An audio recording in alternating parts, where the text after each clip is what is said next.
Hello, Antoine. Hello, Anna Maria. How are you How are doing? you doing? Thank you again for the wonderful lectures and for doing that for us. It's awesome. Thank you. You are a very good lecturer. I'm very impressed. I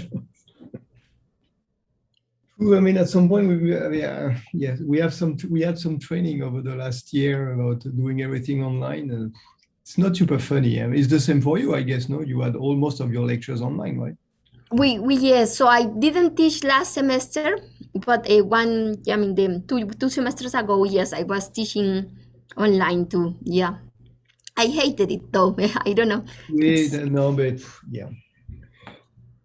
On top of that, it's super hard for the student. I mean, to follow for hours. I mean, already.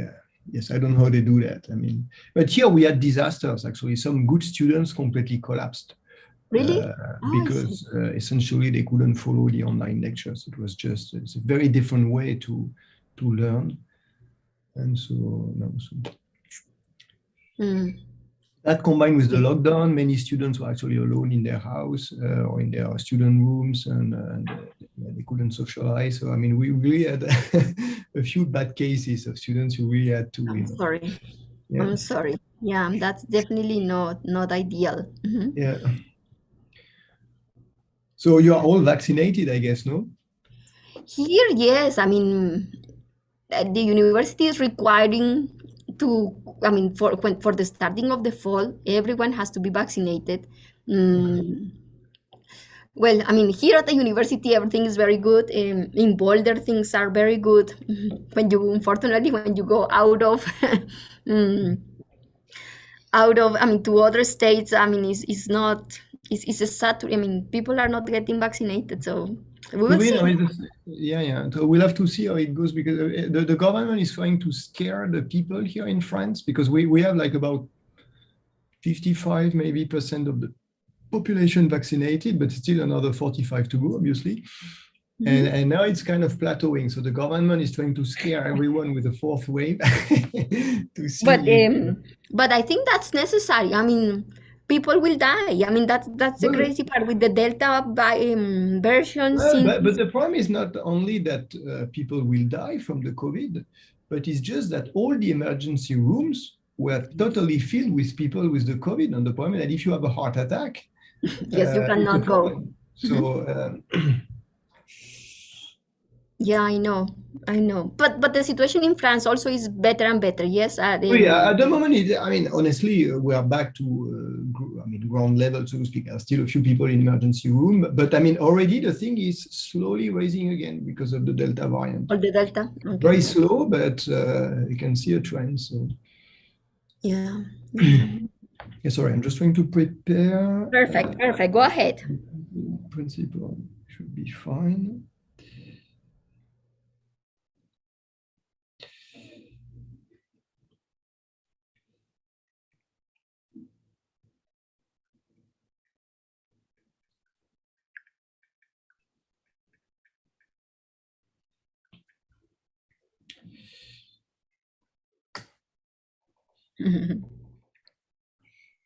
Are you going to go for vacations? I mean, in France, vacations in August It's are holy, very yes. important. Well, I mean, yes, I will try early August. I still have a lot of things to do before the end of July. Mhm. And then on early August, I will try to take a 2 weeks or something. Actually, I haven't taken vacation since a year and a half now. Really? Okay, because last year was also very COVID concern. Yeah, yeah. So the problem is that okay, I took a few days off, but usually it was hard to move around easily, and people were a bit scared, and so most of the hotels were actually still closed. So I mean, it makes the thing very complicated to move around. So, Yes, so are you yes, I going can. to you're going to take vacations in August or? Well, I'm going. I a part of the summer school. I will be in Colombia, so Oh, I see.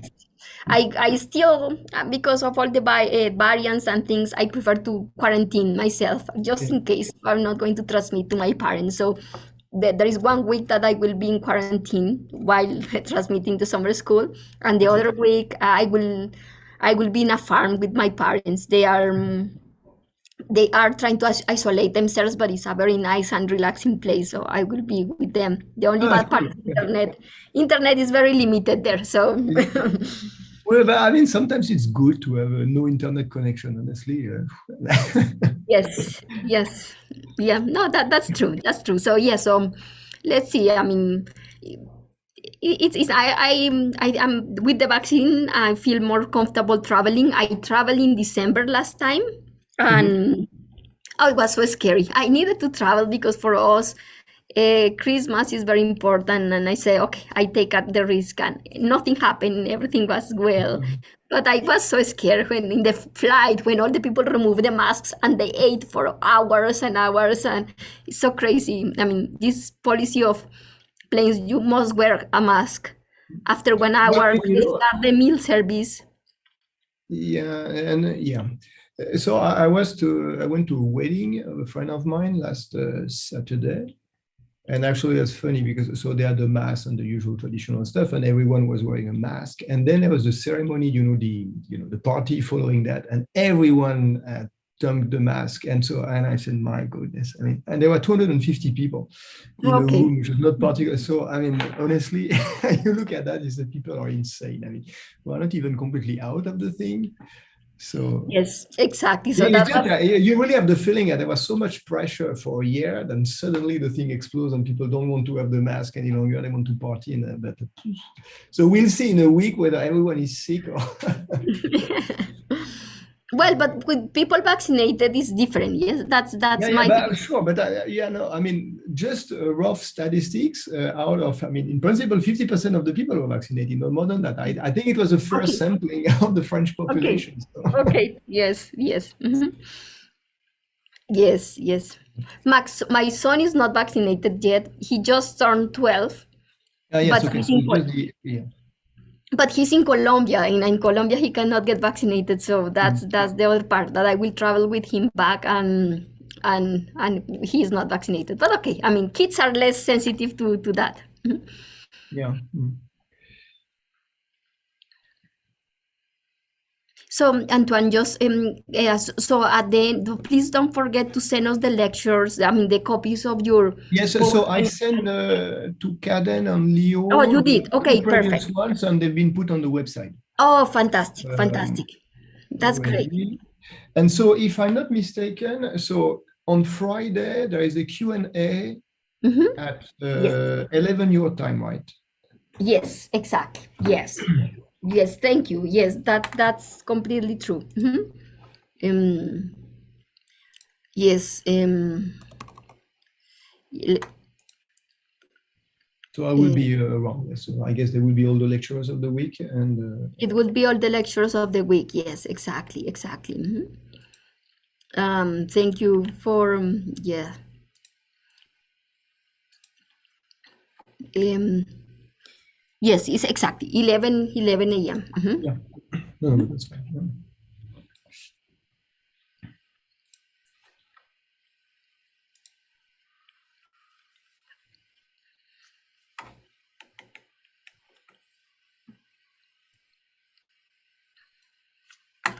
So I think people, no, there is still time to.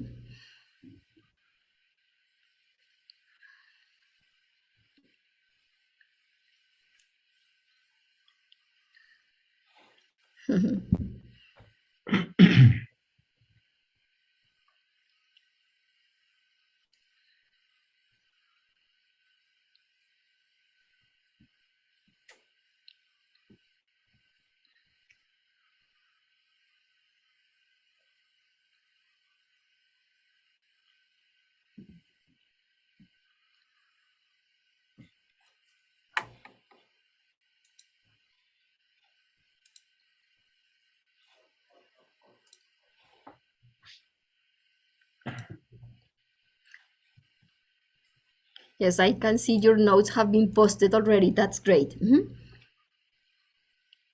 Thank you, Anton.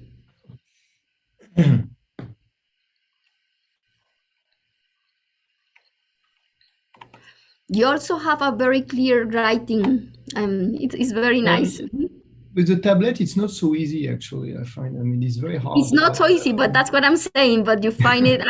That's what I'm looking at your notes, and they're very nice, very understandable.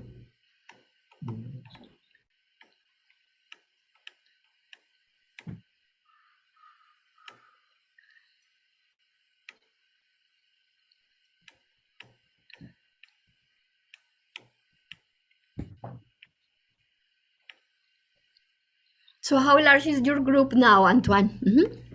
Well, it's still around, well, it depends on the period of the year if we got interns or not, but it's around 12 to 15 people. Yeah. So it's pretty steady state, actually. So it's hard to grow, actually, because it's not so easy to find people first.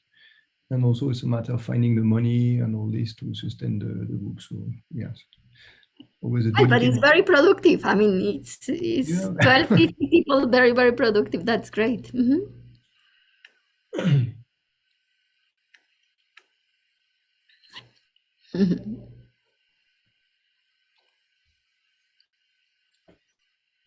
Yeah, very nice.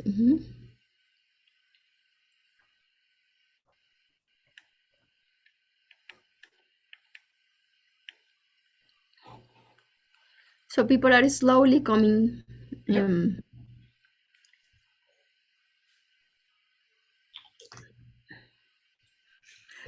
Did you hear about the lecture yesterday by Wolfgang? No. Do you know what happened? No. 15 minutes before the lecture started, there was a internet problem at his place and all his neighborhood. Oof. So he panicked, and that was so nice. He went to MIT trying to find internet, but in MIT they have the policy that they have to. Everything is closed, so in order to enter the buildings, you have to fill a form authorizing you to enter, and it takes 30 minutes. So he started the talk outside the building. I mean, he was showing all the lights at night, the moon. I mean, so the wind. He was talking so nice. I mean, at the end it was nice, but poor Wolfgang. It worked out very well, and at the end, the view was so pretty that he decided to give all the lecture outside. Well, it's very stressful of this online stuff. You never know whether things are going to work, whether the internet is going to be stable, whether your tablet is going to work. I mean, yes, exactly. Yes. Yes, but he was able to. I mean, he can relax. I mean, because he has a lot of experience. I mean, of course it was stressed out, but never panic. I mean, for me it would have been, oh my god, but he was okay giving the talk with his computer outside. Very nice. Yeah, he has a bit of experience, obviously. So Yes. Was the lecture recorded? Yes, it's yes. Yeah. So it's on YouTube on the channel. I will definitely on check YouTube, this out. Okay, thanks. Yes, it was great. It was you should see it. It was very nice presentation. Yes, I don't know how many people were in the YouTube channel. That we have to check. We have like 60 to 70, depends on how you count participants in the Zoom window. Yes, and a lot of questions at the end. It was nice. After everything worked out fine. I mean, Leo was very stressed out when his wife, Wolfgang's wife, called him. Sorry, he's going to MIT. There is no internet. Yeah. it's good he's living close by because Yes, and it was good that it was at night, 9 p.m. Therefore, because the traffic in Boston can be terrible. I mean, close to Cambridge and close to MIT. Okay, so we are 39 people. So Antoine, I'm going to wait 2 more minutes and we start. Yes. yeah. Yes. Today we have also the poster presentation, so it's going to be a busy morning for the students. Yeah.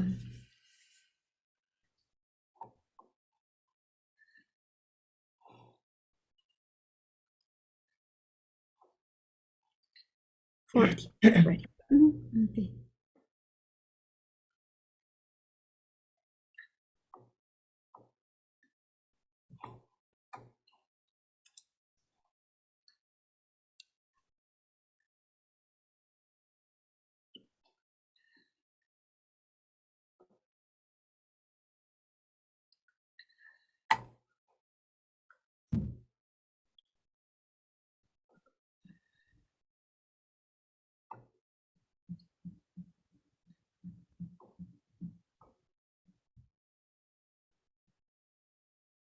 All right, so I think I'm going to start, and so welcome everybody. It's great to start our third day of the Boulder Summer School in Ultracold matter. We have the great pleasure to have the third lecture from Antoine Browaeys. He had given these other two nice lectures before, and be aware his lectures are available in the webpage, so you want just go there and download them. Please, I want to remind yourself that we have the 1 minute talks after this, so we will have a 5 minute break, but please plan to stay here for that. And with that said, let me ask Antoine to start. Thank you, Antoine. Thank you, Anaya. So hello, everyone. Good morning, afternoon, night, whatever it is for you. And so let's start indeed the third lecture, which will be devoted to, again, Rydberg atoms in optical tweezers. And so what we will mainly concentrate on today are examples of many-body physics that you can do with Rydberg atoms. And in particular, we will look at a few examples of recent experiments that have been done to implement spin models and also transport. So that's what I will describe. So just to recap a bit what we've seen during the last lecture. So during the last lecture, we learned about tweezers, and we learned about tweezer arrays. So essentially, the starting point is this image. So each of the spots here that you see, the bright dot, corresponds to one and only one atom, which is trapped in this tightly focused dipole trap, which is called a tweezer. So that's a laser which is focused. And in order to be able to take those pictures, we need to send near resonant light to make the atom fluoresce. And this fluorescence is collected onto a CCD camera. Okay, so that's the starting point. That was one part of the thing we discussed yesterday. And the second part that we discussed, the second important thing that we discussed, are the interactions between Rydberg atoms. So we learned about Rydberg atoms, what they are. We kind of touched the problem of the scaling laws. We saw that they had exaggerated properties that make them an ideal candidate to perform quantum simulation because they could interact very strongly. And so the kind of interaction that we've discussed, and that was discussed mainly in the previous lecture, so in lecture 1, was the van der Waals interaction and the resonant interaction. And those, you will see them again during these lectures, but only in the case of Rydberg atoms. Okay, so before I move to the many-body physics, I want to give you a sense of what people do with these arrays of tweezers. So you will hear again a lot during this summer school about optical lattices, which is another kind of platforms where essentially you trap atoms in light. Here you also trap atoms in light, namely the tweezers, and the asset of this platform, I should say, is the fact that you can arrange the array in any possible geometries, but then the drawback is that the atoms are a bit further away than they would be in an optical lattice.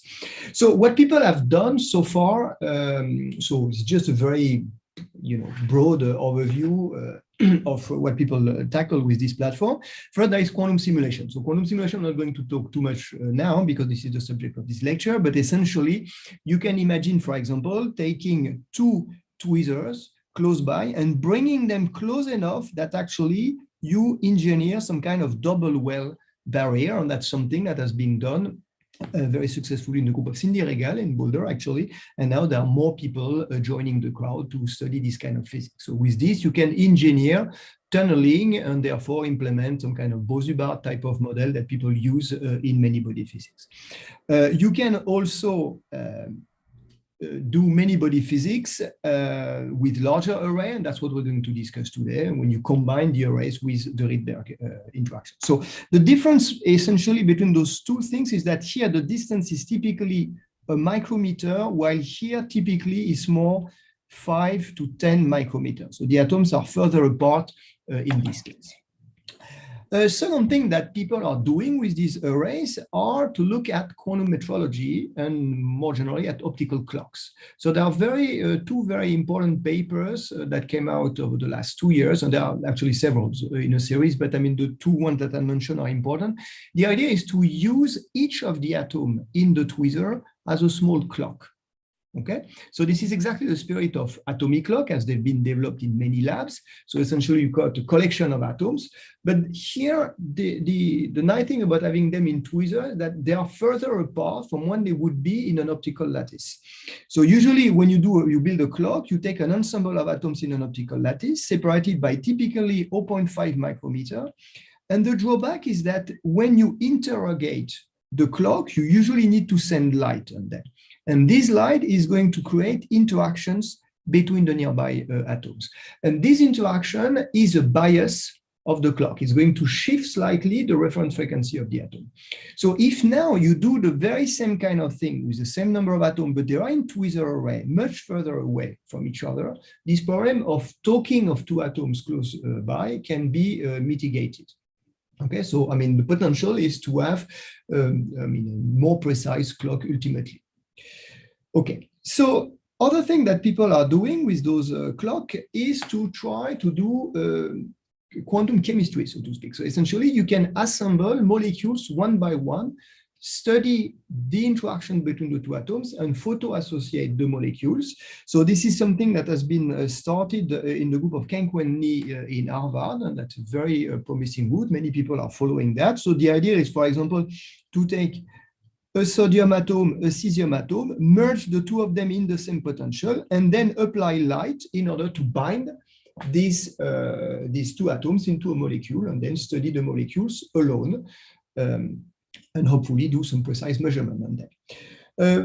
Also in Harvard, the group of John Doll, collaboration with Kenkwenny, has also managed to trap in tweezer molecules that are a bit more exotic, but that are very important for molecular physics and also high precision measurements. So typically calcium fluoride, for example, as is represented here. Other type of examples, sorry, oops. You can use the tweezer now as just a tool to bring atoms to some particular location in an experiment. So let me give you an example of something that also was done in Harvard. Sorry, I mean, there are physics outside Harvard, but I mean, there is also a lot in Harvard. You want to couple two atoms, and you want to couple them through the mode of a cavity. And this cavity is a waveguide that can sustain some particular mode that the atoms are highly coupled to. But they are highly coupled only if they are about 100 or few hundred nanometers away from the surface. So the nice thing is that now you bring the atom close to the waveguide, which is here, photonic crystal, if you wish. And in this way, two atoms that would not interact here, so the interaction energy would be zero because they are too far away, but their interaction can be mediated by the fact that they interact via the mode of the cavity. So that's what is called cavity QED, and that's a specific implementation of that, which is very fruitful, and that is pursued in several labs. So here the tweezer is used as a tool to bring the atoms where you want on an experiment. And then the last thing which I was planning to discuss a bit yesterday, and I didn't have the time, but that's the consequence of the fact that the blockade, the Rydberg blockade generates entanglement, allows you to prepare entangled state. You can therefore use that in order to implement quantum gates. Now that was done in several groups, I mean, including ours. The gates were implemented in the group Mark Safman, for example, Michel Lukin, and there are many, many groups that are joining the crowd those days. So essentially, those tweezer arrays, this is their range of applications, as I could more or less tell today. And I'm pretty sure that many more will come as time goes on. Okay, so what we're going to discuss, so do you have any questions so far, actually, before I actually move on? No. So I have the chat open, so please do not hesitate as well to ask questions through the chat. No questions? All right. So what we're going to discuss today is many-body physics using Rydberg atoms combined with tweezer arrays. And so the first thing that I will try to explain a bit is what is quantum simulation, really in a nutshell, and the kind of model that we can implement with Rydbergs that are spin models. So we'll say a few words about spin models.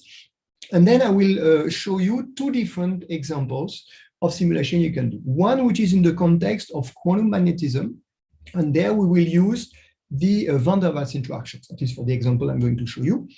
And the second, I will show you something which has to do with the resonant dipole interactions, which allows us to implement topological situations. Of course, as usual, I probably have way too much material for the time, so it doesn't matter. We'll see how far we can go, and I will select what I talk about. Okay, so let's go and describe a bit what is quantum simulation. So the general framework here is the framework of many-body physics using what is called synthetic matter, which is something we've already briefly touched on in the first lecture. But broadly speaking, the field of many-body physics tries to understand the properties of ensemble of interacting quantum particles. Usually you want them quantum, otherwise it's not truly speaking the many-body physics. So in this slide, you've got iconic examples of many-body physics. I mean, to understand superfluidity, to understand superconductivity, to understand the magnetism of alloys or whatever. So this is only for condensed matter physics type of example, but actually many-body physics spans a much larger area. Like, for example, you go to high energy physics, you can go to cosmology and astrophysical systems such as neutron star, for example. They are very complicated systems to understand, and because they are based on neutrons and that interact or not. Okay, so all this are examples of many-body physics. And obviously we know a lot. I mean, physics has developed 100 years of theoretical methods and concepts to understand this. But still there are cases where we do not understand. Okay, and so what are those cases? Sometimes we don't know what is the ground state properties of the interacting system. We cannot calculate it, it's too complicated. It's usually extremely tricky to calculate the dynamics of an ensemble of interacting particles. And you know why? I mean, the problem usually is the size of the Hilbert space. So that scales exponentially with the number of particles. So if we take the simplest object, so spin 1/2, spin up, spin down, already the size of the Hilbert space of n particle is already 2 to the n. So kind of the world record of ab initio calculation is typically around 46 atoms. Okay, or atoms or spins or whatever you want to call them. So that's the world record of ab initio calculations on a system which we know to calculate exactly. It's very important to realize, obviously, that it's not because we don't do ab initio calculation that we don't understand anything to the problem. I mean, theorists have devised extremely cunning approximate method that can be very accurate. But sometimes, actually, they are not accurate enough, and we don't even know whether they are valid, right? Other situations where there are open questions is when you start to engineer topological situations and you merge the concept of topology with the fact that the particles can interact. So, I mean, we'll see a few examples later. Something which is kind of interesting is the concept of entanglement in many-body physics. Amazingly enough, if you open any of the traditional textbooks in condensed matter physics, you will not even see the word entanglement. The concept is not there. You just look at the Kittel, obviously, but it's too old, but I mean, even Ashcroft-Mermin and even more modern textbooks do not mention the concept of entanglement. And that's kind of amazing because now there is a whole research area where actually people try to understand phases of matter based on the kind of entanglement that they can develop. Yeah, so this is really something where two fields are merging, the field of quantum information, in a sense, and the field of condensed matter physics. All right, so this is where actually this idea, this whole concept of, my fingers are slightly wet and therefore it's very hard for me to move from one side to another. Okay, so the idea now is to use the kind of control that we've learned. So now this is the job of the experimentalists, right? They have developed tools to manipulate individual particles, and now we can implement in the lab, engineer synthetic matter where we can implement many-body Hamiltonians. Okay, so essentially you want to study a many-body Hamiltonian, you can engineer this many-body Hamiltonian directly in the lab by controlling the particles one by one. Something which is interesting is that you can also engineer Hamiltonians that are purely mathematical. They do not need to be an idealization of a real-world situation. And therefore, you can, for example, say, I'm going to engineer a system just to look at the role of a particular type of symmetry in the Hamiltonian, the symmetry which, I mean, maybe is completely irrelevant to any natural material. The virtue of this approach is usually the fact that you have a large tunability over the parameter, a larger tunability than in real system. I mean, for example, with this engineered system, you can control the strength of the interactions between the particles. I mean, of course, it's much harder to do in condensed matter physics. I mean, you have the electrons interact the way they want. You can kind of modify that with a B field sometimes, but not so much. While here, you can completely span the whole range going from non-interacting particle to a strongly interacting particles. All right, so this is really what people call quantum simulation, engineering synthetic matter to study specific problems. And this is an idea that dates from, in its original setting, from 1982 by Richard Feynman. Okay, so now what kind of many-body physics are we going to study? I mean, there are not so many classes, actually. There are essentially three iconic models, two that I'm not going to talk about, but they will be detailed in other lectures, the Bose-Hubbard and Fermi-Hubbard model. And the other iconic many-body system is usually the spin system, the spin models. The spin models, for most of you, I guess, at least was my case when I was a student, which was really a long time ago, the spin models are the first one we encounter as an example of many-body systems. And usually we encounter that in the context of magnetism. And essentially, we're going to study something even simpler. We're going to assume that the particles carrying the spin, be they electrons, atoms, whatever, are pinned in space in an array.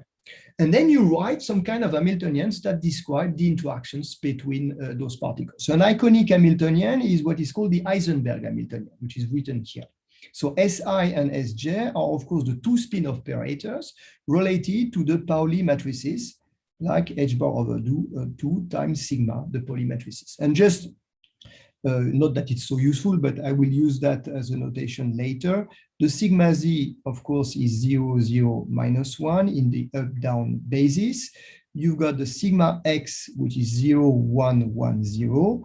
Sigma y, which is 0 minus y, y 0. Those are the Pauli matrices. I mean, the fact that there's written data is a bit irrelevant, but there is another one which is important. This is the sigma plus, which is up, down. And so that's something which goes from down to up. So essentially, this is 0, 1, 0, 0. And you have sigma minus, which is sigma plus dagger. Okay? Right. So you can, out of this general Heisenberg Hamiltonian, you can also write other type, other Hamiltonians.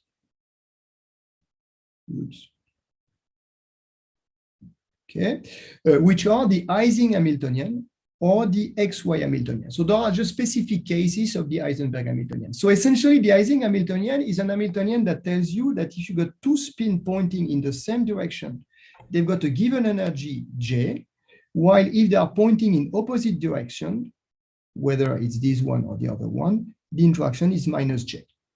Okay, there are h bar constant, but it doesn't really matter. Okay, so this is one example of a model that you can implement, which is called the Ising Hamiltonian.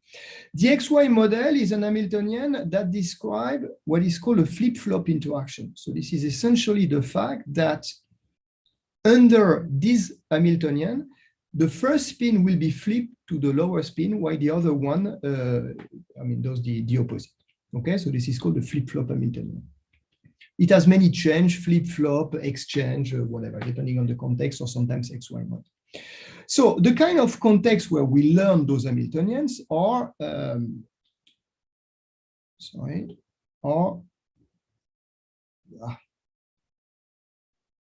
becoming harder and harder to move from one.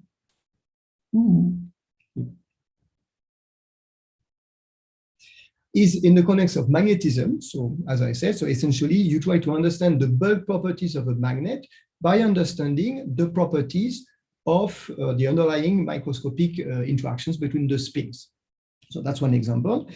Another example is the transport of excitations in systems. So for example, there is something that I kind of like as an example is the photosynthetical process. So essentially what you have is a light harvesting cell, like chloroplast, and essentially photosynthesis means that this cell harvests light. So you've got the energy carried by a photon, which arrive at some place, and this energy needs to be carried to another place where a chemical reaction is going to take place. Okay, and the energy carried is the one that is required for the chemical reaction to take place. And it turns out that actually you can describe this hopping from side to side exactly with this XY model. So actually this XY model is a kind of an effective, efficient way to describe transport of energies in this light harvesting device. Light scattering is another example of a spin exchange type of Hamiltonian, because essentially you just take two atoms, let me just change color, two atoms that are like two-level system, G and E. So one can get excited because there is light arriving on it. And so what can happen now? I mean, these atoms can either decay back to the ground state, or it can, if it's close enough to another atom, exchange its state with a nearby atom. So essentially, you would have the first atom going down while the other one goes up. Okay, and if you just now say your two-level atom is like a spin 1/2, you exactly implement again this effective spin Hamiltonian. So another example where the transport is described by this flip-flop Hamiltonian. Antoine, one question, but in general, these are accompanied by dissipative processes, yes? That's completely true, which under some type of approximation, you can describe as Jij, the coupling could be written as a complex number. Not under some assumption, it's not always true, but still the sigma plus sigma minus is still the underlying mechanism. And you've got collective spontaneous emission as well. Can I ask a question? Sure. So does this XY model that you wrote has any sort of connection with the classical XY model or not entirely? The classical XY model is usually a model with classical vectorial spins that can have any continuous orientation in a plane, if this is the one you have in mind. Yes. Yeah, because I mean, like I cannot say it's not related. On the other hand, it's very specific in the sense that here it's completely quantum. We're not dealing with classical spins. Okay, so I should think of this one more like a spin flip model. Well, yeah, like there's no real connection between these two. Okay. Yes, exactly. Thank you. Well, it has a, I mean, I would say that model has a classical limit in a limit of large spin, but in this representation is just spin 1/2. So you can think of it as a classical, well, a model just like the classical model with a large, strong quantum fluctuation. So, you know, there's a phase of this model that's like the classical phase, renormalized by quantum fluctuation. Certainly in higher dimensions, not, you know, like in 3 dimensions, it would behave just like a classical model. For all practical purposes, within the phase, within the work phase. I think this model can be written as sigma x, sigma s plus sigma y, and in some limit, the mean approximation works. Exactly. Yeah, so then it's just, it is a planar model. It just has quantum fluctuation. Yeah. So the sigmas don't commute. Okay, and so obviously, the idea is that we're going to implement this using artificial quantum matter. So that's the whole deal of what we're going to do now. And so the platform we're going to use is this platform where we combine arrays of atoms in optical tweezers. So now we can handle, as we discussed yesterday, up to a few hundred atoms. And of course, as the distance between the atoms is large in this array, you need a mechanism to make them interact. And this mechanism is by promoting them to the Rydberg state, because in this Rydberg state, these atoms have first a very long lifetime, and second, they want a strong dipole transition element, as we discussed yesterday. And as a consequence, they can exhibit very large interaction. So the lifetime is about 100 microseconds, which may not lead, and seems very long to you, but actually now you need to compare this lifetime to the strength of the interactions between two atoms. So now the numbers that you need to remember is, it's important at least to realize what they are, that if you take the typical principal quantum number that are used in the experiments around n equals 60, typical distance about 10 micrometer, then the strength of the interaction is in the order of a few megahertz. So now it means that if you have any dynamics which is driven by the interaction, it's a sub microsecond time scale. And therefore, you see that this 100 microsecond is actually much longer than the time scale on which the dynamics driven by the interaction occurs. Can you re-explain where the M3 scaling of the lifetime come from? Okay. Yes, I can. Okay, so it turns out that there are two things. The gamma of the decay, going from here to low-lying state, is proportional to d squared times omega cube, the omega of the transition. Okay, so now the omega is what? Is the omega of n going to the ground state. So essentially, this omega is independent of n. The reason for that being that the Rydberg state is already extremely high and close to the ionization threshold. So essentially, omega ng, which is this, is essentially roughly equal to the ionization frequency. Okay, so this part is independent of n. But now it turns out that the dipole matrix element that connects the ground state to a Rydberg state scales like n to the 3/2. It's mean, and why is that? Because actually you are trying to overlap a wave function which has a finite number of zero with a wave function which has many zeros, and because it oscillates a lot, it's a highly n state. And so the overlap is only non-zero close to the inner part of, if you wish, of the wave functions. So that's the reason why the higher you go, the less overlap you will have. Okay, it turns out that the exact scaling is n to the 3/2.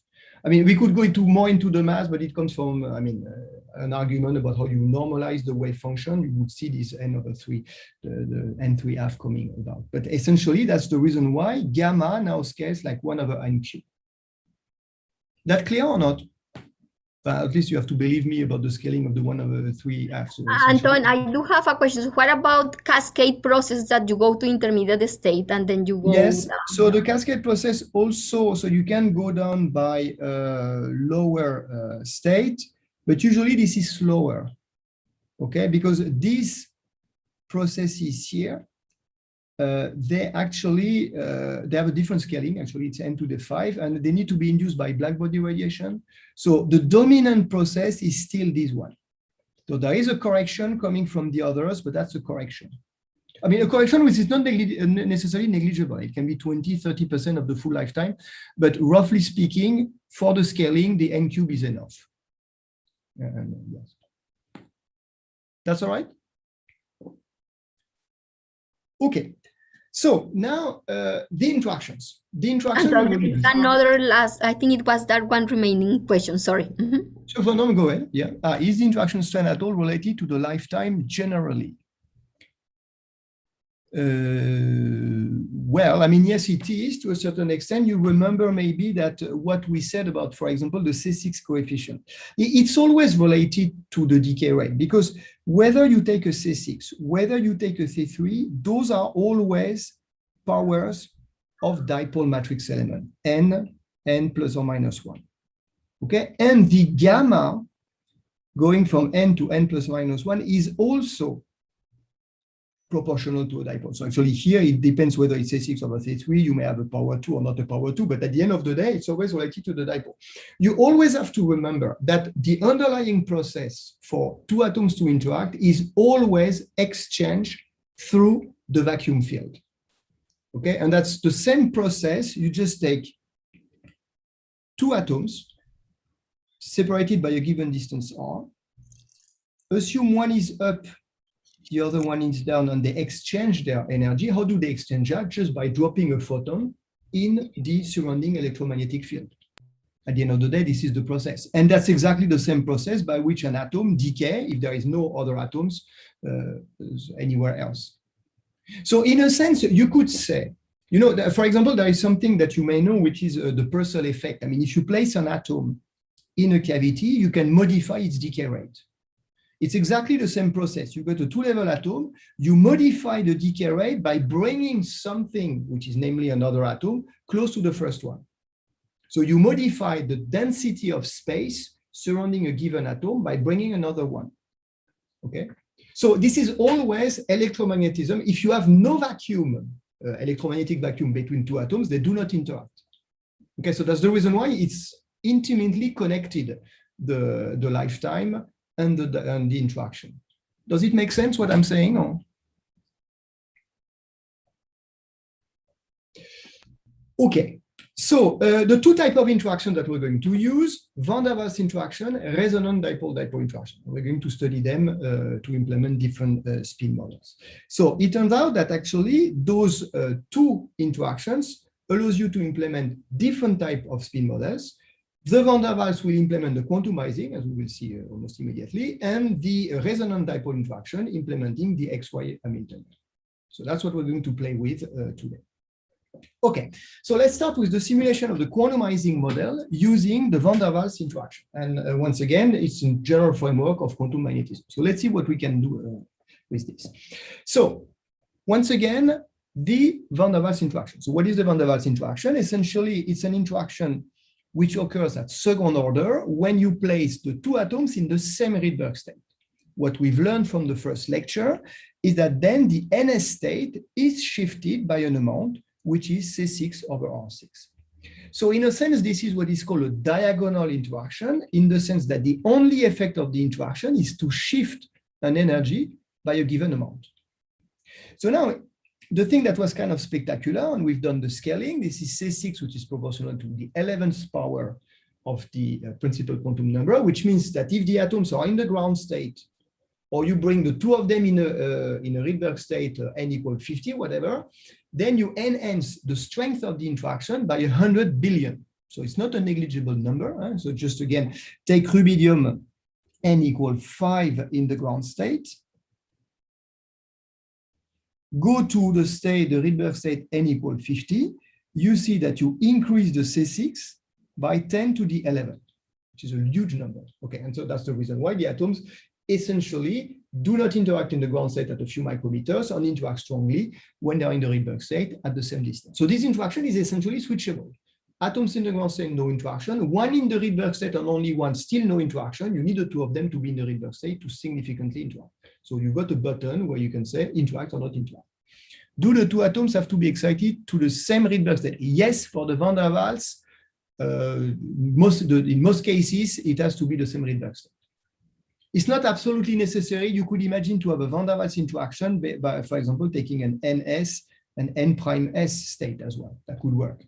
But for what we're going to do, essentially, because we have a single laser exciting them to a given Rydberg state, we excite all of them to the same Rydberg state. Okay? So now, if I want to describe that by an Hamiltonian, what is the Hamiltonian I'm going to write? It is a diagonal shift. So essentially, the kind of Hamiltonian I can write is the following one. I want to build an Hamiltonian that tells me if the two atoms are in the Rydberg state, you shift by C6 over R6, and you do not do anything if only one of the two atoms is excited or none. And so you can write an Hamiltonian with this one, C6 over R6 times the occupation number in the Rydberg state. So n can be either 0 or 1. So if they're in the ground state, it's 0. If they're in the Rydberg state, it's 1. And you do see that indeed, this is exactly the quantity you should put in order to have a diagonal shift, describe a diagonal shift. How does it relate to an Ising type of interaction? It relates to an Ising type of interaction because this occupation number, you can write as 1 plus sigma z over 2. Okay, as a matrix, essentially, it's 1, 0, 0. And this is 1/2 of 1, 0, 0 minus 1 plus the identity. It exactly gives you that. So you see that now if you have an N1, N2, essentially, and there are constant terms that I will drop, but essentially it gives you a sigma Z type of interaction. So that's the reason why you implement anizing Hamiltonian using these van der Waals interactions. Okay, that's clear, this? Okay. Antoine. Yep. I had a quick question. So that's a classical Hamiltonian. How do you produce? You need a transverse field term to make it quantum. Yes. Is there I will just a moment. That's what I'm coming at. But that's not true. That's not true, Leo. I mean, I'm going to object. These Hamiltonian generate cluster states. So you don't need a transverse field to make it non-classical. You can generate highly entangled state with this Hamiltonian. Oh, yeah, sure. Yeah. Okay. No, but I think the question was, how do you implement the transversizing field model? So you need something that couple. Was it your question, Leo? Yeah, yes. I mean, but it's not classical, Leo. Only the ground state is classical. If the dynamics is completely quantum, and you can generate cluster states that are the one-way quantum computer. So this is a mixed connections always in condensed matter that you are thinking. Well, no, you can always, okay. I mean, all the eigenstates of this Hamiltonian trivially. You can start with some non-eigenstate, then the dynamics is non-trivial. That's true. But exactly. All the eigenstates of this Hamiltonian eigenstates are classical configurations. Completely classical configuration because it's fully commuting. So that's all I'm saying. Okay, yes, but the superposition of them can be highly entangled. Well, it's because you're studying in the non-eigenstate, then of course there will be non-trivial action of that. Yes. But actually, so just to answer Leo's question, this is what I was coming to. So now, of course, you want to implement something which is non-classical Hamiltonian, which is a transversizing field model. So you need something to couple the states. So what we do, we already discussed that a bit yesterday. The idea is to use lasers in the two-photon configuration to couple a very well-defined initial state to a very well-defined Rydberg state. And so now we're going to ignore totally the plumbing, but the lasers are important in the things, and we will replace all this by just the following mapping. I will decide that my ground state is down, spin down, my upper state, the Rydberg state, is spin up, and those two are coupled with a coupling which is actually omega over 2 times sigma x, okay, which is sigma plus sigma minus. Okay, that's a sigma x operator. So that's the thing that flips from up to down or from down to up. And so that's H of the laser is described by that. Okay, and once again, I'm now completely ignoring the fact that there are two lasers, whatever. It doesn't matter. I've totally eliminated all the states apart from the 2-1, where I do a mapping onto a spin 1/2 system. Ground state is spin up and upper state is spin down. And then there is also a question in the chat. For the intermediate state. Can you switch the sign of J? Well, not really. The sign of J is what it is as soon as you've chosen the principal quantum number. So you can have J, which is positive or negative, which is to say sigma C6, which is either positive or negative. But as soon as you fix the principal quantum number, then the sign is frozen. And essentially for an S state, C6 being isotropic, you cannot really change the sign. Is there a specific reason you choose P3/2 instead of P1/2? No, it's just availability of the lasers and the wavelength in the lab. So nothing particularly fancy about that. Actually, we've done both in the group. Why did you go ahead now? Antoine, I was just going to ask. So this is like a standard rotating frame approximation rotating state approximation where you put on the laser and it's oscillating at a frequency omega. That's exactly, that's completely yeah. That's completely true, So, that this thing is in what is called the rotating wave approximation, for that to be true. Okay, thank you. And actually, if I wanted to be extremely precise, and maybe I should now, because if the laser is detuned by delta, I will have a minus delta sigma z as well. Right. Okay. In the rotative, what is delta? Delta is omega of the laser minus omega of the transition. So indeed, there is this underlying, let's say, it's not an assumption, but approximations in order to do that. Well, I don't want to go too much into detail because it's already opening the Pandora box when we do that. But so the basic idea is that the laser couples spin up and spin down. Okay. That's all right. The answer is yeah, it's perfect. Thank you. Thank you. So why did you have two photon transition initially? Can you directly connect these two states? Perfectly. You can directly connect the two states. It's a bit inconvenient, and people have tried to do that, but it's just that experimentally, the wavelength for rubidium, for example, is 297 nanometer of this transition. So it's something which is highly in the UV, which is not super convenient to work with. For a long time, it was very hard to find lasers in these at these wavelengths. And second, the UV has problems in terms of being absorbed by the windows and not very easy to carry in optical fibers and all this. But people are doing that more and more. So this will be something emerging. But then there is something which is important to realize, is that if you start from a ground state, which is 5s, because of selection rule, you will end up with something which has to be NP. And then the C6 coefficient is no longer isotropic.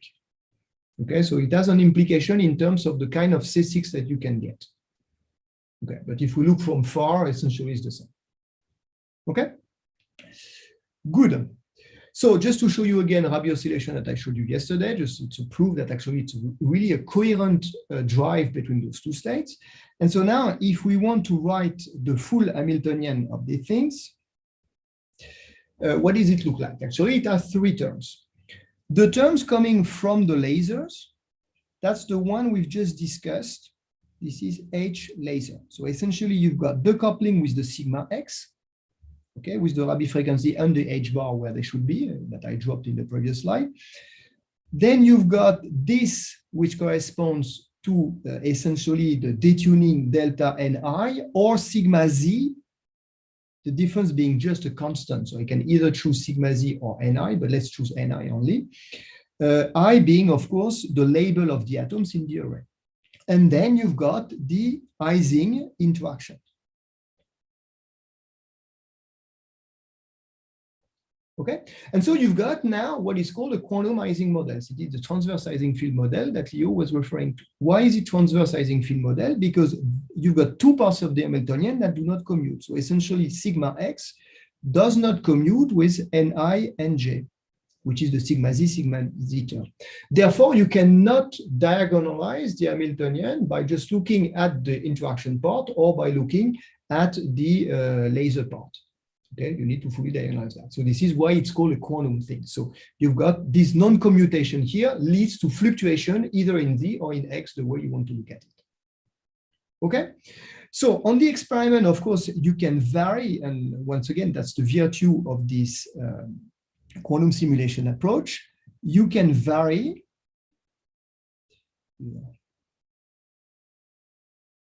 Sorry, so I'm stuck with not being able to move to the next slide. Ooh.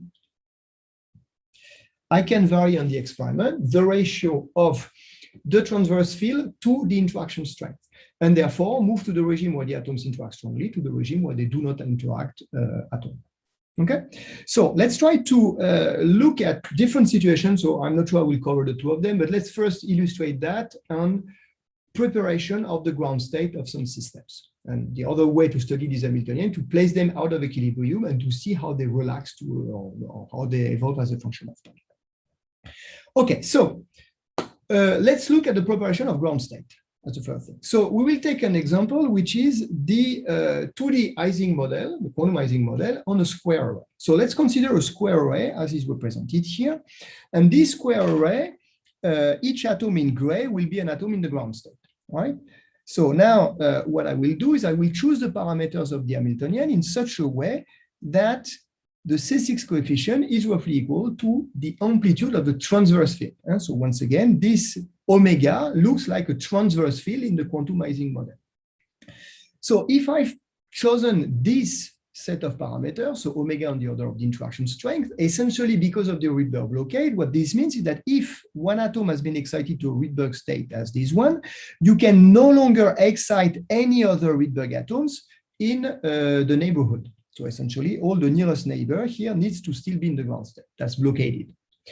So now you can ask yourself, what is the tightest packing that I can reach in this thing? So the largest number of Rydberg atoms I can put in this one. And you see that now it's amounting to asking you, it amounts to asking what is the number of circles that I can place in these things. And you end up with having this staggered configuration of Rydberg ground, and vice versa. So you can also have, of course, the conjugate situation, but this corresponds to the tightest packing at zero energy cost. Of course, people have looked at that now more in detail over the years. I mean, they came up with some kind of schematic phase diagram of the Ising model.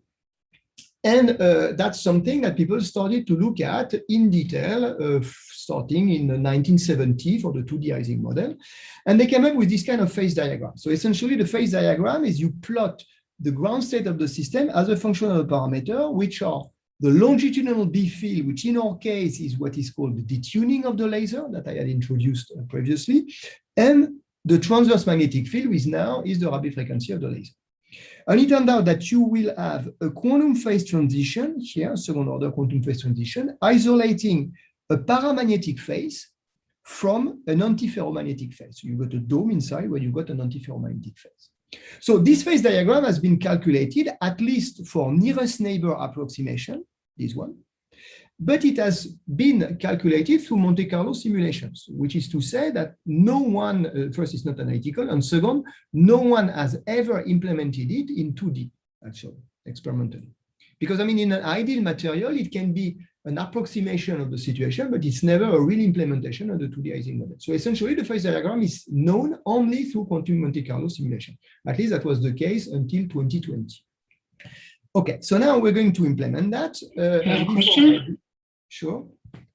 The state on the far right, where all are in the Rydberg state, doesn't the Rydberg blockade, isn't that supposed to kind of forbid that state? No, you can overcome the Rydberg blockade. You can overcome the Rydberg blockade, remember, in the following way. I mean, if your omega is large enough, you remember the Rydberg blockade that I drew yesterday, it's perfectly possible to excite. So you would be detuned with respect to the intermediate state. Delta is not zero here. Okay? So you can indeed. So it happens for the tuning where you actually earn resonance again with that. No, but the detuning delta equals zero at which you've got the blockade. So this is this situation. There you will have the blockade. You cannot excite those two things. But now if you detune your laser, you will be able to access the doubly excited state.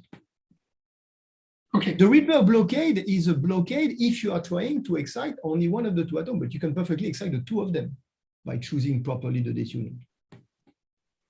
And so you have the Sorry? You're giving the energy from the laser. That's to overcome. Sure, yeah, you're getting the energy from the laser. Yeah, that's exactly the point. It happens for the tuning in which you become resonant again with the two-photon transition. Exactly. Yeah. Antoine, but I had another. I mean, honestly, this Rydberg blockade concept, when it comes to many-body physics, prevents you from understanding what's going on. It's kind of a mental block if you have that too much in your brain.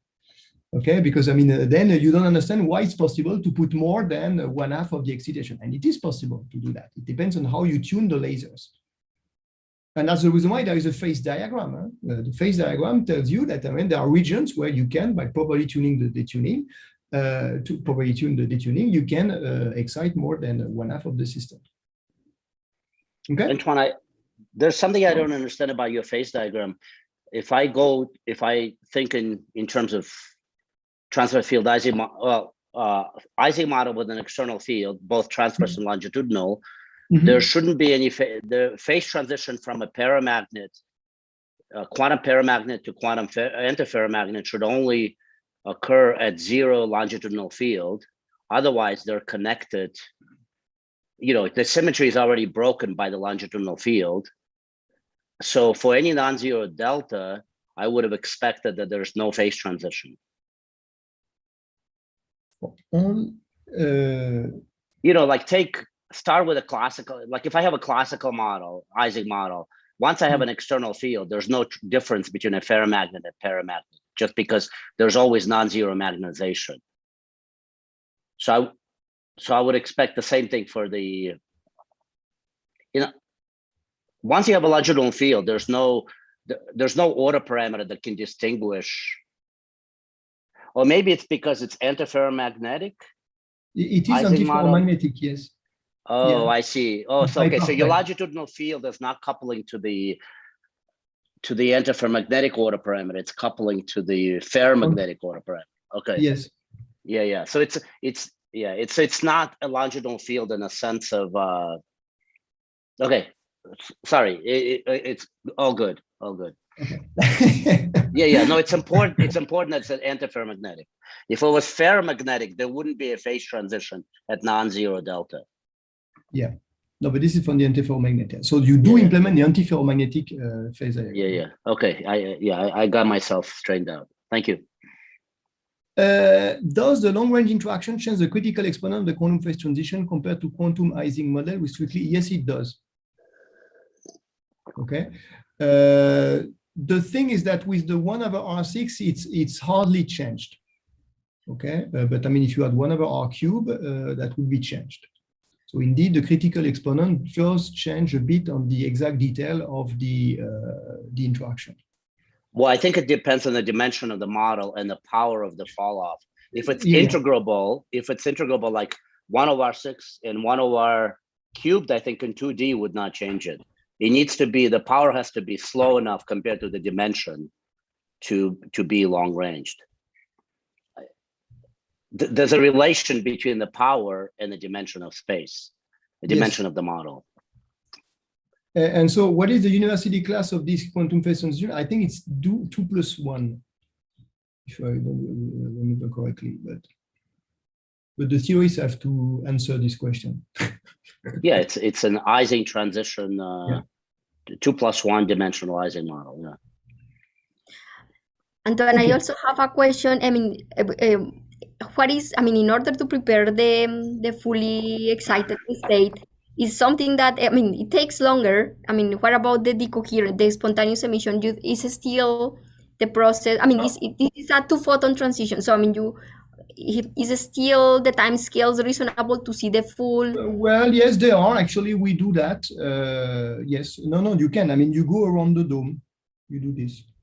And the time scales are possible. I mean, I'm not saying that you don't have any defect when you do that, but it's possible to excite all of them. And the time scales of the leap, I mean, because you have a very short, I mean, at some point then you are going to have a spontaneous. Yeah, well, it all depends what you have for V. The time scale is always set by V. So if you have a V which is large enough, you can overcome this. Okay. Okay. So let me just try to walk you through a bit the phase diagram and try to explain you what we do and how we can prepare that. So go through the phase diagram. So essentially what I'm going to do first is to plot the energies of the classical Ising model, so the classical part. So essentially I just look at the terms that commute. So I will just assume to start with that actually V is just the nearest neighbor interaction. Okay, and essentially that's the reason why we've got I+1 here. So now the energy will depend on the number of excitation you place in the 6th step. So just assume the following toy model. So essentially just like a 4-site model.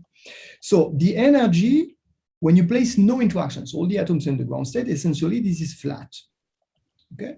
So now you place one excitation. If you only have one excitation, one Rydberg state, so to speak, you do not have any interaction at all. So essentially now I have a line, which is my minus delta line. This is this, which looks like this. If I place two excitations, and these excitations are along the diagonal like this, because it's nearest neighbor interaction, essentially I do not have any interactions along the diagonal. This is just the particular choice that I've done. So essentially now I will have a slope which is minus 2 delta. That corresponds to 2 excitations. But of course I can also put 2 atoms close by. And then I will have again a slope of 2, but now it's shifted by an energy which corresponds to V. Okay? And so now if I have 3 excitations, necessarily, so I will have a slope minus 3, but necessarily I will have an interaction strength, which corresponds to 2V, because this corresponds to having this, and that. So you got V and V. All right.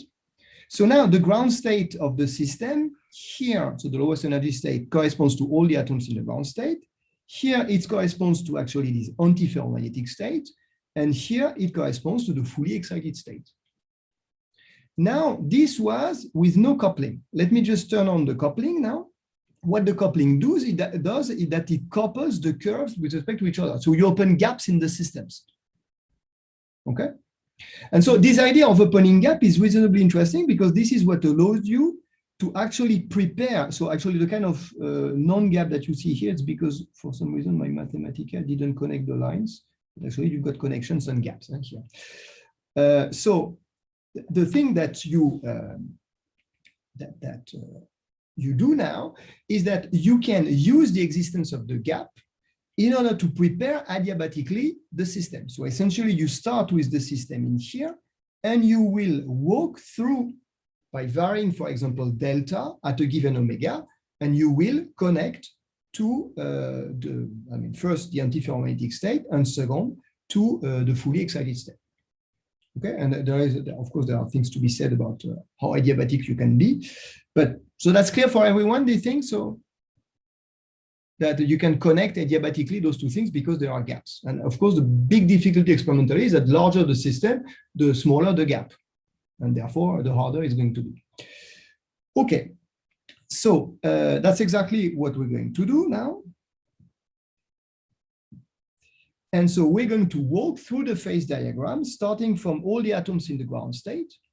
We will vary first, increase the intensity, so the omega of the laser, then vary its detuning, and then ramp down the intensity. And when we do that, we walk through the phase diagram, and we should be able to prepare the state corresponding to the various position in the phase diagram.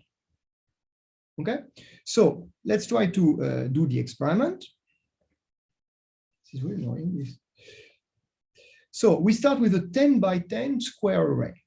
Okay, so all the dots that you have are the initial image. The atoms are all in your array. One by dot corresponds to one atom in the ground state. And now you just apply the sweeps that I've just described, and you make a measurement at the end of the sweep of where the atoms are and in what state they are.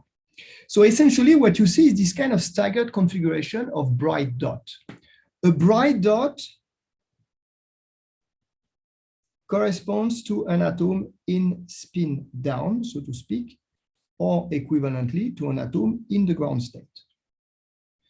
Okay, and now of course you have to believe me, that's something we've calibrated, but you've got empty, you've got no signal here. But no signal doesn't mean no atom. It means atoms, so dark if you wish, dark dot means atoms in the Rydberg state. Because the atoms in the Rydberg state, essentially, they are lost and you do not recapture them at the end of the experiment. And because of that, we know that this corresponds to an atom in the upper state. Okay, so missing atom is a Rydberg atom. So finite size effect will keep the gap from actually closing in the experiment, so that might help you. That's certainly correct. The problem is that the gap scales like omega over the square root of the number of atoms. So when you have 100 atoms, it closes by a factor. I mean, the gap is pretty small. But I agree with you.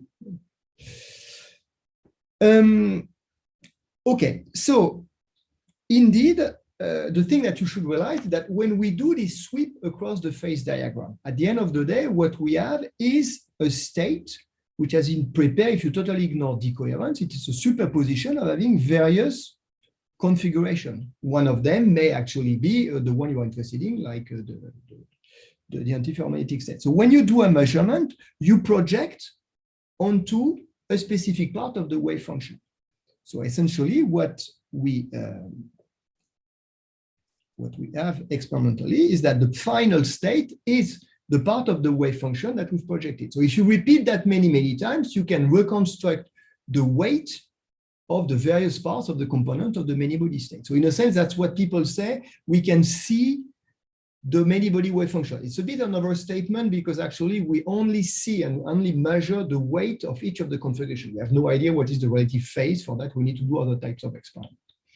Okay, but in any case, this is an example where you can prepare a perfect antiferromagnetic, which is called a Néel order and defects. The probability of success is not high, Why isn't it high? Because precisely of the gaps that are small. So typically, we have that every hundreds of attempts. So it's a 1% probability. The thing which is important now is that because we repeat the experiment many, many times, we know for each of the configuration in which states the atoms are. So we know whether this guy here is in state up or in state down. And if we repeat, this guy may now be dark, it may be in spin up. And therefore, on any realization of the experiment, we know what is the sigma I of the first atom and the sigma I of a jth atom, so atom I and atom J. So this is exactly what we need in order to reconstruct the correlation function, which is to say, essentially, this is this, I mean, roughly speaking, this is sigma I z, sigma j z. So you can reconstruct this correlation function, which now looks like a 2D array. You average over many realizations of the experiment, and you have this kind of 2D map where blue means anti-correlated and red means correlated. And indeed, what you see in the correlation function is the fact that you've got a staggering between correlated and anti-correlated. But so why is it interesting to have this representation? Because now you can measure what is the correlation length in the system. Okay, so essentially you say that this correlation should decay exponentially, like e to the minus I minus j, if you wish, divided by psi. Psi is the correlation length, and in this particular case, the correlation length is essentially the size of the array, which means that indeed the machine does produce with a pretty high fidelity an order which is an antiferromagnetic order. Okay, right. So now so we can compare also the dynamic, but let me move to another example. So this is an There's experiment. another remaining question in the chat. Sure. Yeah, sorry. How does this success probability scale with the system size? Very badly. And both for the experiment that I showed you or the experiment of Misha Lukin in Harvard, which also looked at that. I mean, it's a few percent success if you have 100 atoms. It's 10 to minus 3 if you have 200 atoms. And so obviously it goes down. But still, the thing which is amazing is that you should not be confused. I mean, there are two questions to ask. The first is that, do I produce a state which has essentially the antiferromagnetic order? And this is yes, with a very high fidelity. Now, if you ask yourself, what is the fidelity of the state I have prepared with respect, or the overlap, if you wish? If you ask the question, what is psi target, which is the antiferromagnetic state, with psi experimental, this quantity is extremely small, if not zero, actually. Okay, so even though you have not prepared exactly the ground state of the system, you prepare a state which still is close to it in the sense that it has the right antiferromagnetic ordering. I mean, no one can prepare with a fidelity 1 the ground state of the system. It's just impossible. The system is just too large. Okay, but still you can study the quantum phase transition with that. You can study the antiferromagnetic ordering, even though the state is not exactly the perfect anti-Néel state for large systems. Okay, it answers your question, or very bad? Yeah. Okay. So the thing I wanted to tell you, sure. One more question about this. Sure. Suppose you did get to the real target state, there are two configurations, right? There's either the 1010 or the 0101. I'm guessing it's 50-50, right? There's no symmetry breaking here. That's completely true. We do observe experimentally that we've got half the probability to have, the probability of having one configuration or the other one is equal or equal. The problem is that I'm not going to claim that we've created a superposition of those two, because any tiny imperfection of the experiment will actually break this symmetry. So keeping the balance of this huge Schrödinger cat, which is half up or the staggered configuration, is actually extremely demanding. Lukin did that with just 20 atoms in 1D. So with 20, they could more or less see, they did see entanglement, so the coherent superposition of this up plus down, if you wish. Now, if you do that with the number of atoms that we are handling or that Misha is handling now in its 2D array, essentially, no one has demonstrated any coherence for the superposition. Can you not comment? to say that there are none, but it's just that it's super hard to, yes? Antoine, can you comment on how is that done? Like, how do you distinguish a CAD stage from just a classical probability? Yes. In these experiments? Okay, so what you need to do is some kind of state tomography. So essentially, it's the same thing. How do you distinguish up, down plus down, up with respect to 1/2 up, yes, 1/2 down? And so the way you do it experimentally, so just for two, I'm going to explain it because it's a bit easier, but you need to measure whether you got some coherence between the things. So essentially you do what is called a tomography of the density matrix. So you're going to rotate the spin state. So you're going to work in a different basis and measure. So you apply a you apply a rotation, pi/2 rotation along, let's say, y-axis or whatever. So essentially you prepare up, you apply the rotation for each of the atoms, and you go to alpha up plus beta down. Okay, and you do that for various alpha and beta, so various angles, for example, and you will plot a quantity which is called the parity as a function of the rotation angle, which can be a cosine theta here, for example. And this parity, if you have a coherence, should oscillate between -1 and +1. What is the parity? It's actually P up up plus P down down minus 2 times the coherence rho up down, rho down up. So the fact that this element is non-zero times cosine of theta is the thing that makes it oscillate. Does it make sense? Or it's very crude what I'm saying, and we will have to go much. Yeah, please. Makes sense. No, that is exactly that is challenging because you need to measure 2 point. I mean, for two atoms, I mean, you have to flip all the spins to have the coherence. Yes, if you have up up and down down, for example, you have to have an operator. The parity operator is sigma minus sigma minus. So that's what is a little bit challenging with that. People do time reversal sometimes to avoid to measure so parity, but yeah, it's complicated. Yes, Antoine, it's actually very demanding experimentally. When you have a large number of atoms, actually it's never the full tomography that you do because it's almost impossible, but you can measure and generalize this parity argument that I've just given you to, let's say, 20 spins, for example. In a sense, what you measure is the coherence between up down up down up down and down up down up down up. And if something oscillates following this, it does say it allows you to extract the fidelity with respect to the target state you want. But it is a real challenge experimentally, and that's the reason why I say Misha did it with 20, Ion people did it recently with 24. Doing it with 50 or 200 atoms as we have here is extremely demanding. I mean, I don't know how to do that. So. Okay, makes sense. Okay, so the last thing I wanted to show you before I quickly move to the last type of many-body simulation is the fact that now if you release the constraint of, you remove the constraint of nearest neighbor interaction, it turns out that the phase diagram is a bit richer than what I expect that I showed you. So essentially antiferromagnetic separated to paramagnetic. If now you have the possibility of next nearest neighbor interaction, the phase diagram has only been calculated through Monte Carlo simulation by the group of Subersachtev last year. So you see, 2D Ising model, as soon as you do something a bit more than just the nearest neighbor approximation, people are still working on it. And they kind of predicted many different phases that should occur. I mean, at this level, it's not important to understand all of them. It's just to tell you that they exist and they've been measured. So that's what Michel Lukin did at the end of last year.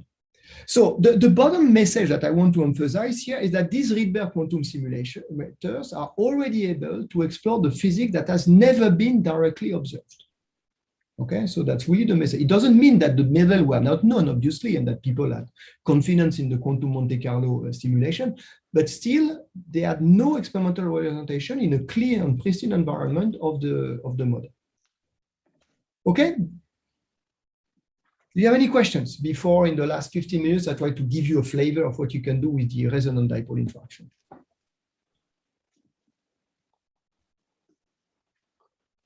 So yes, sorry, Eduardo has a question. In the current model, we assume the atoms are frozen in place. Well, it really in reality, they might wiggle a little that give rise to decoherence. What's the role played by this decoherence? Okay, it does play a role.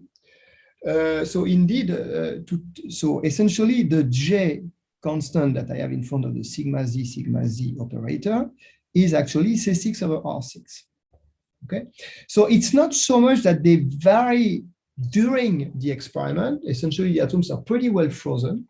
It's just that from shot to shot, the atoms will be at a slightly different position in the tweezer. Typical scale of this variation is about 100 nanometers. Typical interparticle distance, 10 micrometers. So it looks like it's only 1% of the interparticle distance, the fluctuation. And yet, because it is at the 6th power, it will result in a shot-to-shot fluctuations of the Rij. And indeed, it does produce some kind of effective decoherence. So if I had a bit more time to discuss what we have done in the group, for example, we had looked at that pretty much in details and try to understand, and understand that that was one of the limitations of the antiferrometric order we were implementing.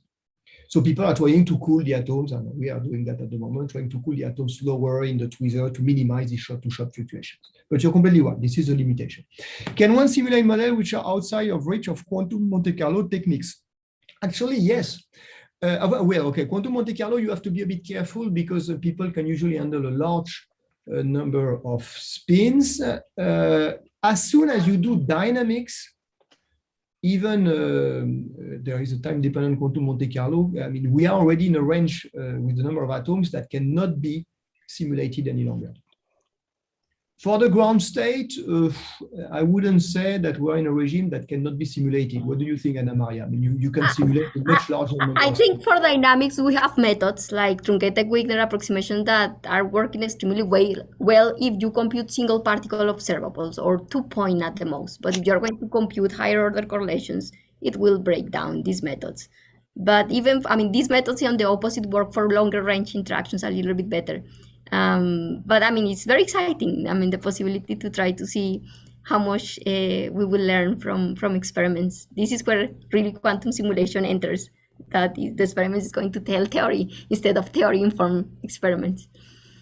So are there other proposals for getting to a ground state if adiabatic switch won't ever get there? So it's actually an excellent question. I don't really know. I mean, what you would need is some kind of dissipation. So you can excite the system and let it, decay somehow to the ground state. But I mean, you see that you saw that everything we do here is unitary evolution.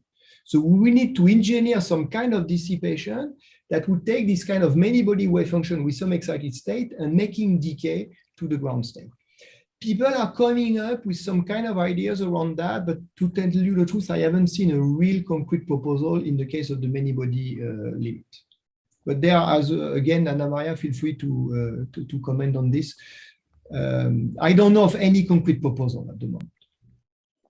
Yeah, I think it's complicated. I mean, ground state preparation is much harder than dynamics. That's what I would say in general. So I think the regime of acting dynamical is easier to target in the experiment. I fully agree.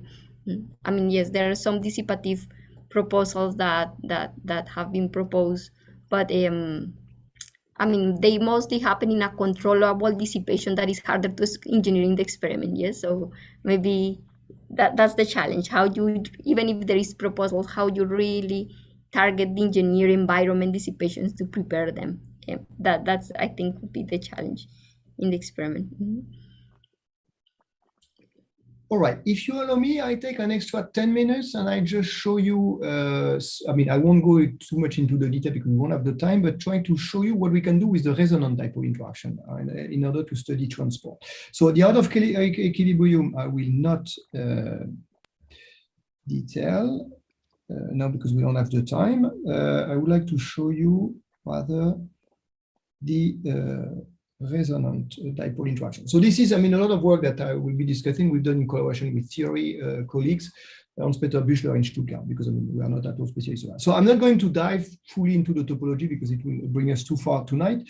But what I would like to show you is how you can engineer spin models or transport model using the resonant dipole interaction. So now what we're going to discuss is a situation which is a bit different from the one we had before. So before, what we're using is a single Rydberg state, and before we are saying this would be spin up, and this would be spin down. That's not what I'm going to do now. What I'm going to do now, I'm going to ignore totally the ground state level. We're going to assume that we only work in the Rydberg manifold, and we're going to do the following mapping, that those two Rydberg states that are connected to each other by a dipole matrix element will be my new spin up and my new spin down. So it's a metastable state, and it will decay to the ground state in 100 microseconds, but still you have a lot of time to do things.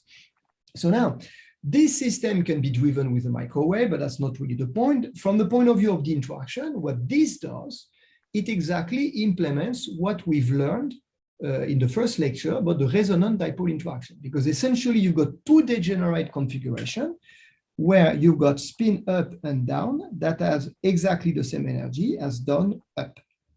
And because of that, they are coupled through a d square over r cube strength, and you engineer exactly a flip-flop type of Hamiltonian. Okay, so let me show you how we can see that on the experiment and what we can do with it. And I will do maybe.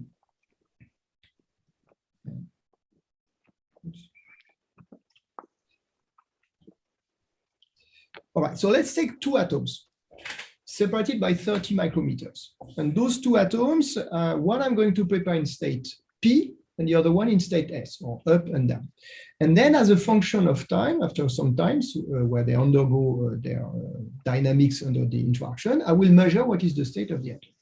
So what have you observed? Two atoms separated at 30 micrometers, that's a large distance, 30 micrometers. They will exchange their state. This is exactly what you observe here. So essentially the state of the first atom, probability that it's in P for the first one, the probability the second one is in P, oscillate in phase opposition, which indeed is telling you that the atoms are flipping their state. How can we understand this curve? Well, actually, reasonably simply. Once again, I have SP, which is degenerate with PS. Now, we know that what the dipole-dipole interaction does is that it leaves the degeneracy by an amount which is d squared over r cubed. For plus for this one, minus for this one. We also know what are the eigenstates. The eigenstates are plus, or let's say minus, which is 1 over root 2 PS minus SP. And this one is 1 over root 2 PS plus SP. So now, SP. This is the standard quantum mechanics that we learn, which is that if the initial state of the system is the state PS, you can redecompose it onto the two new eigenstates, 1 over square root of 2 plus minus. And then you evolve as a function of time at psi of t, which is 1 over root 2 e to the minus I d square over r cube t over h bar plus the same thing with a plus I d square over r cube t over h bar minus.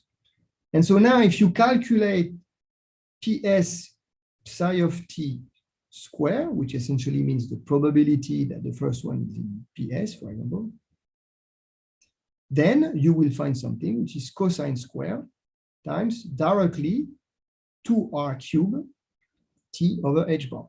So it's really telling you that this system is oscillating between the two eigenstates, and this is precisely what you measure here. Okay, so this is standard the quantum mechanics that we see here with just two atoms. And so, of course, we've repeated the experiment by varying the distance between the atoms, and you plot the frequency of the oscillation as a function of 1 over r cube, or r in log scale, and you do find, and indeed it does follow the 1 over r cube as it is supposed to be. Okay. All right. So the thing which now is kind of interesting is that if so interaction depends on the angle, but it's not too important. Now, what I would like you to convince you is that this is exactly the kind of Hamiltonian you need in order to implement or to study transport. Because now you can think of a P excitation as just a particle which hops from side to side. So you have two interacting atoms, but you look at the P excitation as a single particle which would hop from the side A to the side B. So those two interacting atoms leads to a single particle problem of a particle hopping from a side to another one. And actually, that's something that is interesting because it allowed us. So Antoine, Sure.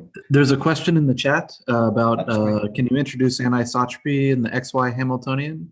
Yes, because now the Th3 coefficient does depend on the angle. So for example, if your interparticle axis is not lying along a quantization axis with respect to define the state of the atoms, then you will find a Th3 that varies exactly like the classical ENM, 1 minus 3 cosine squared theta.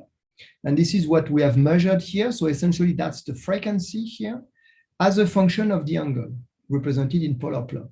And you do see that indeed the Th3 varies.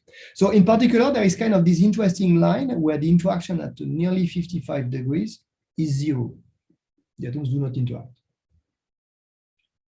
So indeed, you can introduce the anisotropy.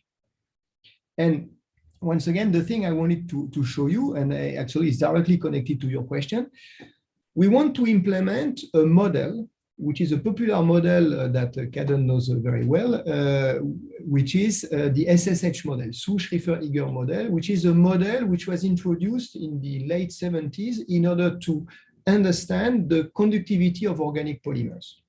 And since then, people have revisited it and found out that it is probably one of the simplest topological models you can assume. So unfortunately, in 6 minutes, I will not introduce that to you. I will just show you the salient features and how we can implement that on the experiment. So essentially, if you want to implement in the lab or to simplify this SSH model and to describe it, what do you need? What you need essentially two things.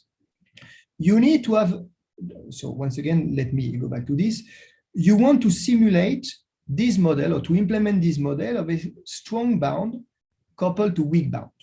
Okay, this is what you want to do, and essentially an electron that can hop from there to there, from there to there, but then the coupling is not the same. You've got a strong coupling and a weak coupling. So the SSH model is kind of an idealization of this situation where essentially you consider two sublattices, A and B, and you connect by an alternance on strong and weak bound. Okay, and so once again, this is exactly what you can implement with the Rydberg. So now there is another important ingredient in the model, which is called the sublattice symmetry. So you have to believe me, it's not at all important what it is exactly, but essentially it means that you forbid interactions between the atoms in the subchain. And if you do that, it turns out that the energy spectrum of the system is completely symmetric with respect to 0. Okay, so now what I want to show you, so I'm not going to detail the thing, but essentially the thing I want to show you is that you can implement this SSH model with the Rydberg atoms exactly using this idea that now a p excitation is a single particle that hops from side to side. And we want to implement also the sublattice symmetry. How do you do that? You use exactly the anisotropy of the interaction that I showed you. So essentially, you're going to place lines of atoms at the magic angle of 55 degrees in such a way that you do not have any interaction within a subchain, but you would have interactions between the subchain. So you see that using the properties of the resonant dipole interaction, you can implement this transport model. Okay, not going to say more about that. Just, I mean, if you want to know, just look at the paper we had. The thing that is interesting is that we were able to access the many body regime, which is to say that the spin interaction could interact with each other. And that's led to what is called a symmetry protected topological phase. But okay, once again, it would be a full lecture to describe that. But once again, it's just the idea that these Rydberg machines now, with the kind of tuning that they have, you can access many body phase problems that are non-trivial. Okay. So I think that essentially, considering the time now, I will just finish here by trying to conclude and giving you some kind of perspective on what is that. So hopefully what I convince you over the last few lectures is that, I mean, this platform is one, I mean, it's a reasonably recent platform, but still, I mean, it has some assets and it compares kind of well with the other platforms. So we use this resonant dipole interaction, van der Waals interaction. We have reasonably fast time scale, and that allows us to implement interesting many-body physics system that already challenged the theorists. So when you try to calculate the dynamics of 200 particles, it's something which is challenging to do theoretically.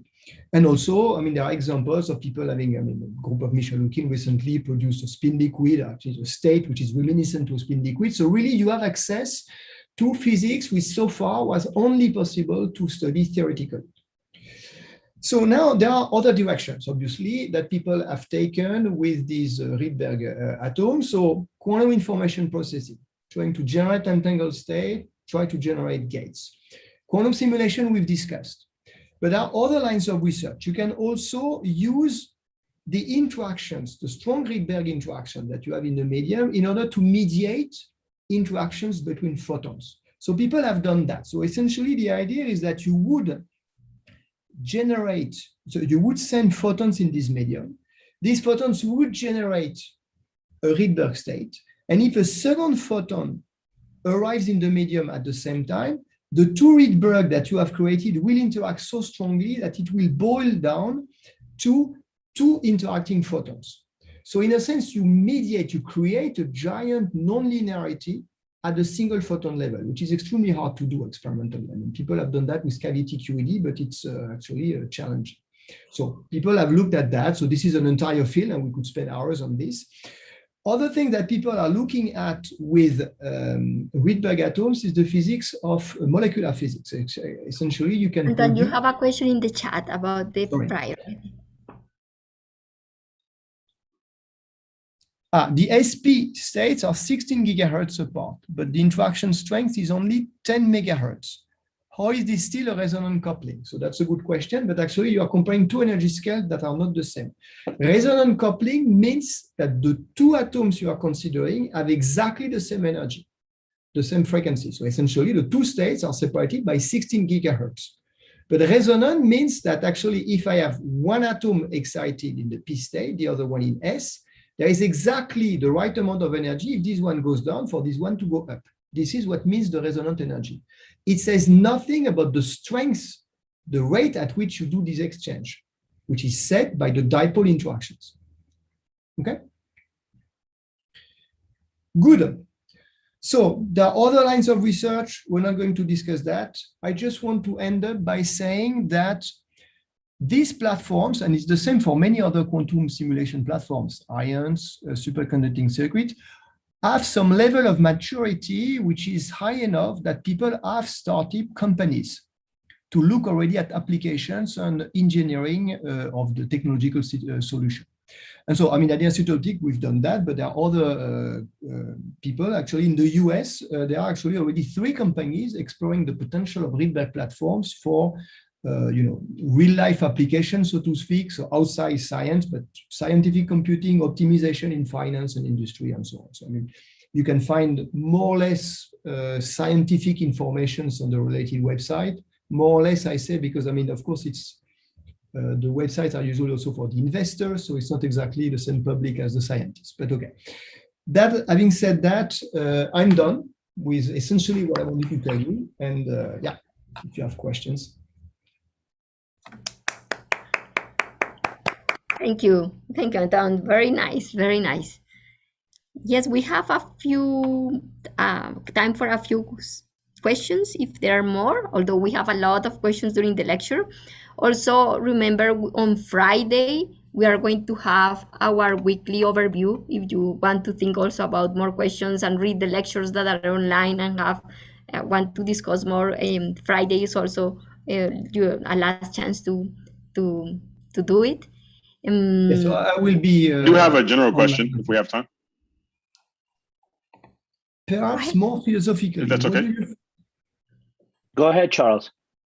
Yeah, I wanted to know, like, so obviously you can do a lot of really nice stuff with the tweezers platform, but is there any reason why I wouldn't want to do basically exactly what you've done with the more standard optical lattice? Like if I wanted to do Rydbergs in a normal square optical lattice, would I not be able to do some of the things you've done because of like length scales or anything? Or no, you would, and actually people have. Actually, this antiferromagnetic preparation, when we did that the first time, the first attempt was in 1918, we had a back-to-back paper with the group of Vasim Baker in Princeton, where they had done that in an optical lattice. Okay, so essentially what it means is that you need to work with a lower principal quantum number, otherwise the interactions are too strong because the atoms are much closer. Instead of having atoms at, let's say, 5 micrometers, they are now at 0.5 micrometers. So with the 1/R6 scaling, you see that it's violent, the interaction. So you decrease the principal quantum number. There is a bit of a drawback with decreasing the principal quantum number, that now the lifetime of the Rydberg become much smaller. And therefore, they have a bit more decoherence in this experiment.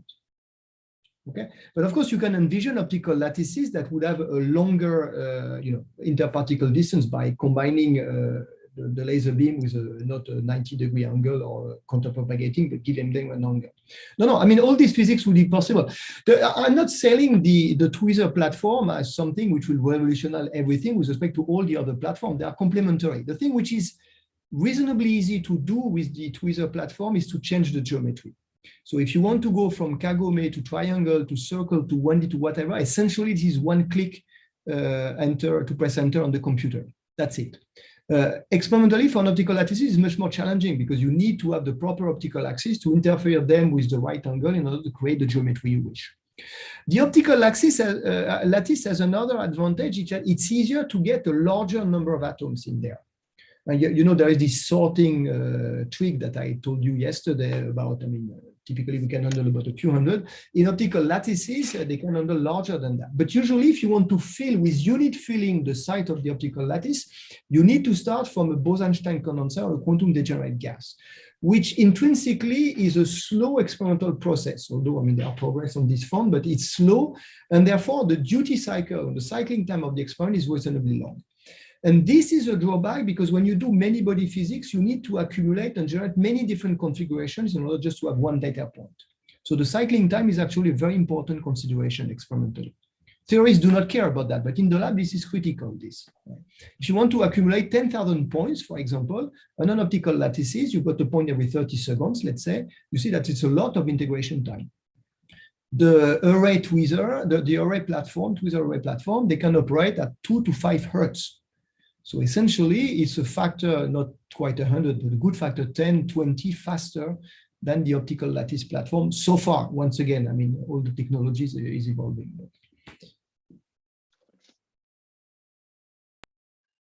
Yeah, Vasim will be talking actually later. Yeah. So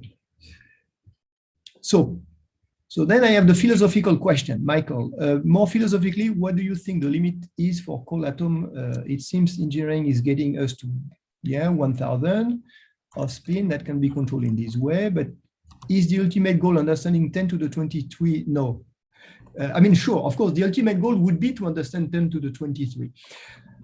The thing that is reasonably interesting, but here I speak under the control of the theorists because I'm not entirely sure about what I'm saying, is that as soon as you start to reach a few thousand, for a lot of many body physics, you can already be considered as in the thermodynamic limits. And therefore, reaching 10 to the 23 is not of course, and fortunately, is not mandatory because otherwise it's hopeless.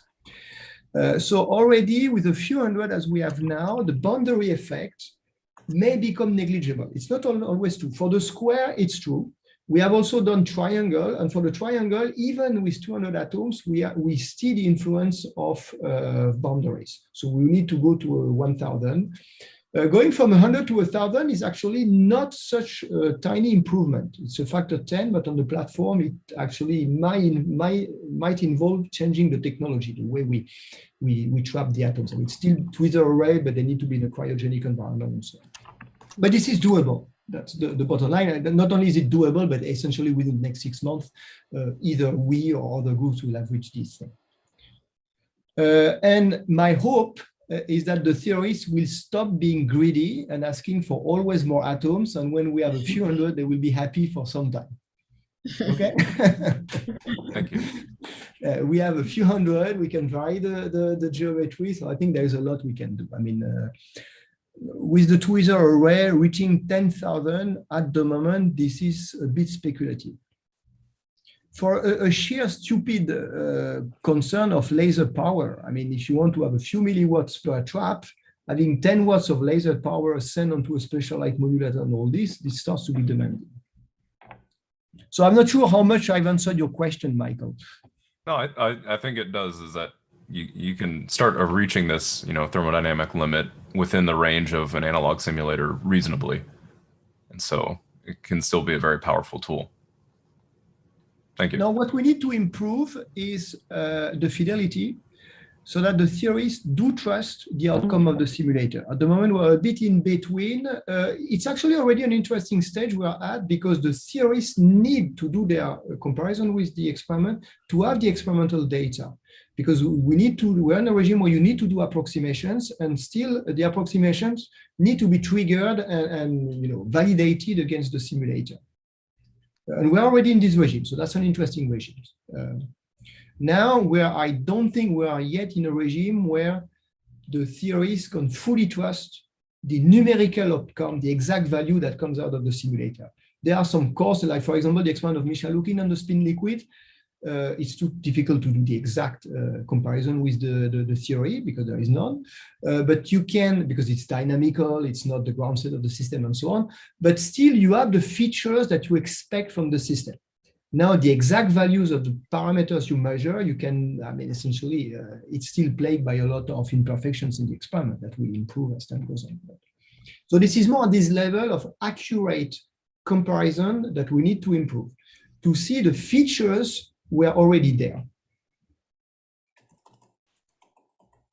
Thank you.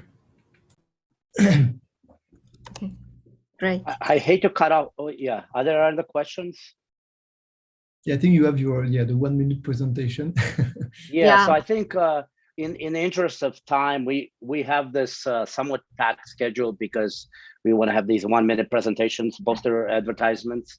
So I would like to launch into those. But maybe Leo, 2 or 3 minutes so people can have. Yeah.